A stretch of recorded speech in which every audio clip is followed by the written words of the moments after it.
আলা হযরত ইমাম আহমদ রেজা খান ফাজিলে বেরলভী রহমতুল্লাহ আলাইহির কাছে কিছু গালির চিঠি এসেছে। ওনাকে গালি লিখে লিখে চিঠি পাঠিয়েছে, প্রায় 15-20টা হবে। তো ওনার এক খলিফা জুফারউদ্দিন বিহারী রহমতুল্লাহ আলাইহি, উনি বলে এরকম গালি দিচ্ছে, আপনি কোনো জবাব দিচ্ছেন না যে? বিশ্ববিখ্যাত মুজাদ্দিদ, মুফাসসির, মুফতি, মুহাদ্দিস, সায়েন্টিস্ট, গণিতবিদ, অ্যাস্ট্রোনমাস, আল্লাহর জগতের সমস্ত ইলম যে আল্লাহ যার সিনার মধ্যে একত্রিত করে দিয়েছেন, তিনি আলা হযরত।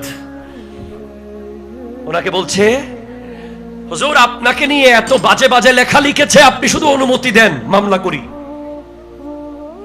আলা হযরত বলছেন, বেটা চলো তোমাকে একটা জিনিস দেখাই। আলা হযরত জুফারউদ্দিন বিহারী রহমতুল্লাহ আলাইহিকে নিয়ে কামরার ভিতরে নিয়ে একটা ডেস্ক খুললেন। দেখে যে ডেস্কে শত শত চিঠি, সবগুলো চিঠিতে প্রশংসা আর প্রশংসা, প্রশংসা আর প্রশংসা। এক একটা চিঠি প্রশংসার বড় বড় বান্ডেল হয়ে গেছে। তখন আলা হযরত বলছেন, আমি যারা আমার প্রশংসা করেছে, আমাকে ভালোবেসে চিঠি লিখেছে, যারা আমাকে ভালো বলেছে, আমি এখনো তাদের চিঠির রিপ্লাই দিতে পারি নাই। যারা ঘৃণা করেছে তাদের চিঠি দেখার সময় কই?